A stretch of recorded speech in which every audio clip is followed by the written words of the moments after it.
sohoza ubutumwa wumvishije kuri njyewe, baligh anni walau aya, kabone niyo yaba ari aya imwe.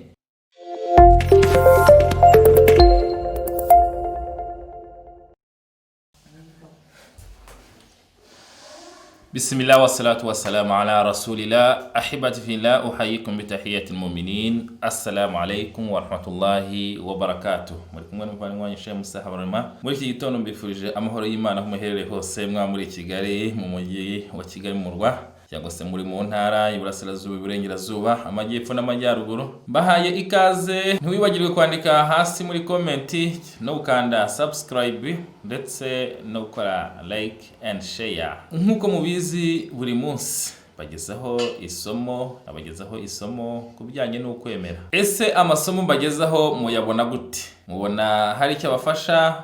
Hari aho abakura n'aho abageza? Wowe ukurikira iri somo, ntiwibagirwe gukora komenti ngumpe igitekerezo, cyangwa se unyandikire inbox. Email yanjye ni habarusa@gmail.com, habarusa@gmail.com. Unyandikiye kuri iyo email rero, mbona ubutumwa bwawe nkabasha kugusubiza. Dufatikanye muri uyu murimo w'ivugabutumwa, kubera yuko ukuboko kumwe ntabwo kwikomera amashyi. Ndagira ngo tujye duhana ibitekerezo, hanyuma amasomo mbagezaho arusheho kubageraho abanogeye.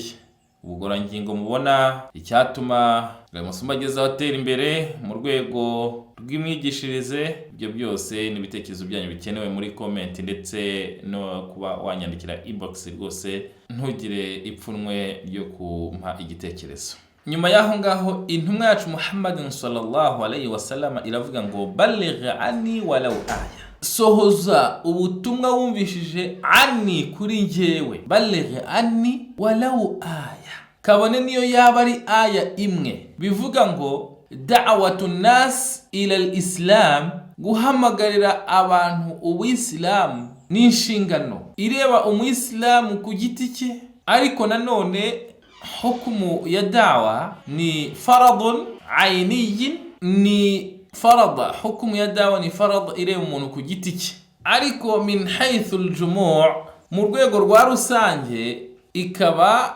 faradun kifaya. Ibisobanuye iki? Bisobanuye yuko nimba turi abantu benshi bakora akazi k'ivugabutumwa, icyo gihe gukora dawa, ushobora gukora dawa ariko ntubihanirwe kubera yuko hari abandi babikoze.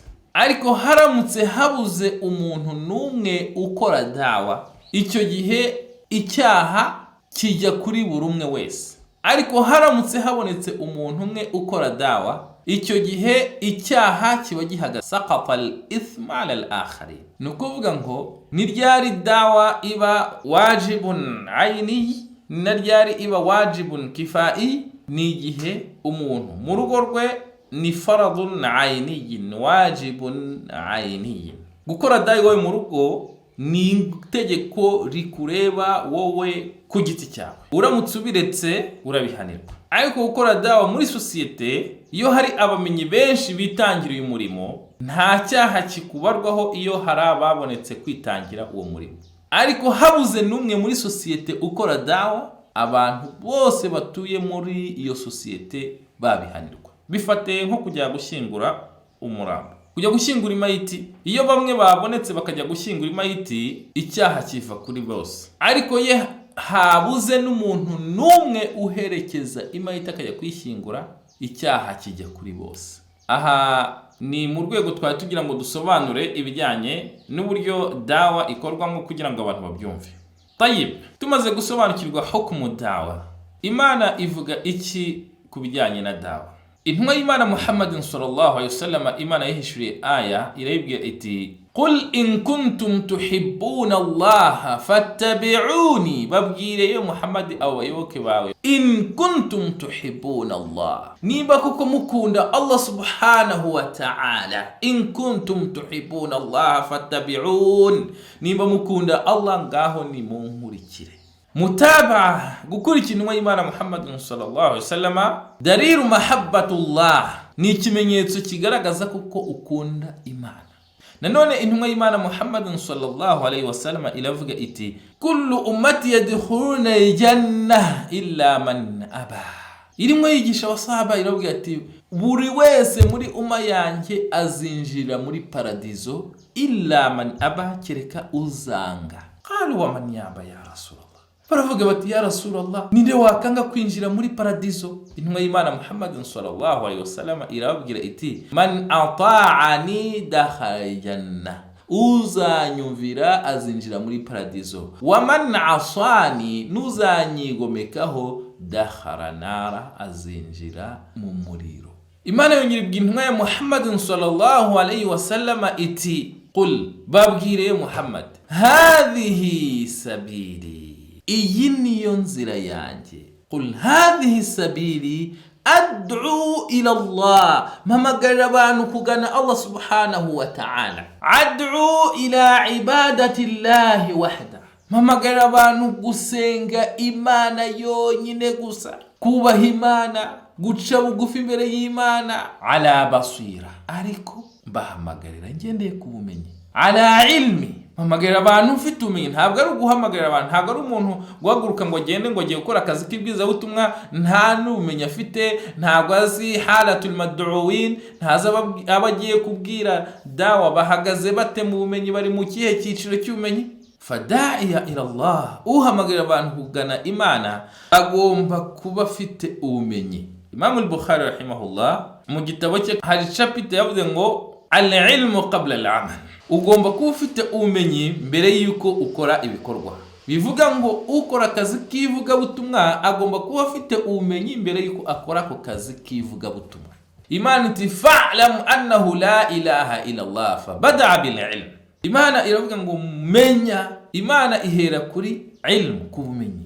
Bityo intumwa y'Imana Muhammad sallallahu alaihi wasallam Imana irabwira ati qul hadhihi sabili, babwire ngo iyi niyo nzira yanjye, ad'u ila Allahi ala basira, iyi niyo nzira yanjye, mpamagarira abantu kugana Imana, gusenga Imana, ariko nkabikora mfite iki? Mfite ubumenyi. Ala basira, ana jewe, wa man tabani, na buri wese uzankurikira. Ana wa man tabani.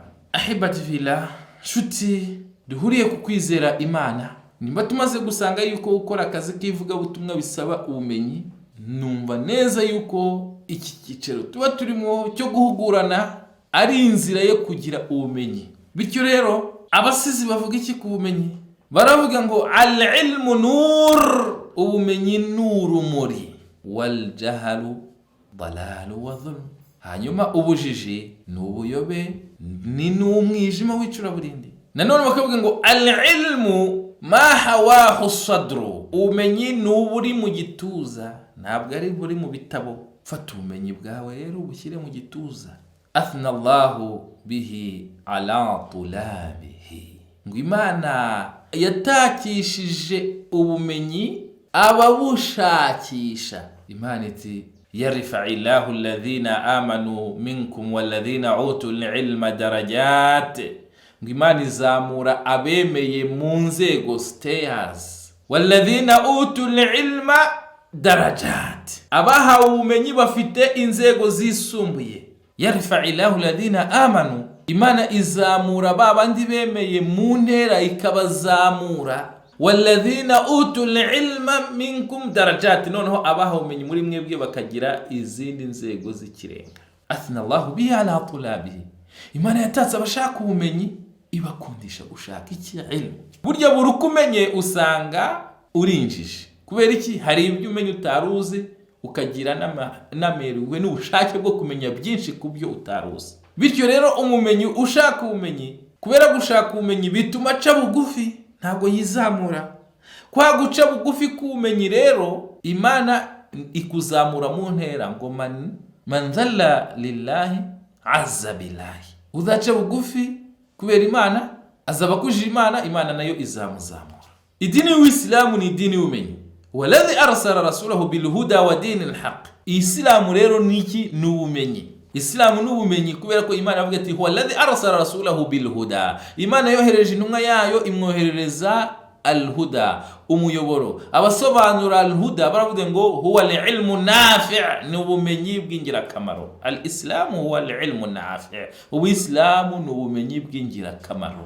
Niyo mpamvu bamwe mu basaba bajya bavuga bati nahnu qabla al-islam ay fil jahiliya mbere w'islam kunna adhila'u twari duciriritse dusuzuguritse wa'azana Allah bil islam imana iduha icyubahiro ikiduhesha uwislam. Islam rero ni ilmu, Islam ni ubumenyi. Uzakubwira ko umuntu ari umuyisilamu adafite ubumenyi wo nguwo rwose ndakubwiye ngo aho ba wibeshye cyane. Islam ni ugushaka ilmu, ni ugushaka ubumenyi. Nanone niba umaze kumenya rero ntiwiyumve kuri gitangaza wabayitangaza. Imana iravuga ati wa fawqa kulli dhi ilmin alim. Hejuru umenyi harundi ariwe Allah subhanahu wa ta'ala. يرفع الله الذين آمنوا والذين أوتوا العلم منكم درجات. Allah subhanahu wa ta'ala raises those who believe and those who have been given knowledge degrees. Allah subhanahu wa ta'ala kuza kwikuza arongera avuga ati every over who knows there is one who knows more. Hejuru y'umumenyi harundi umurusha ubumenyi ari Allah subhanahu wa ta'ala. Intumwa y'Imana Muhammadin sallallahu alaihi wasallam iravuga ati man saraka tariqa yaltamisu fihi ilma sahala Allahu lahu tariqan ila aljanna.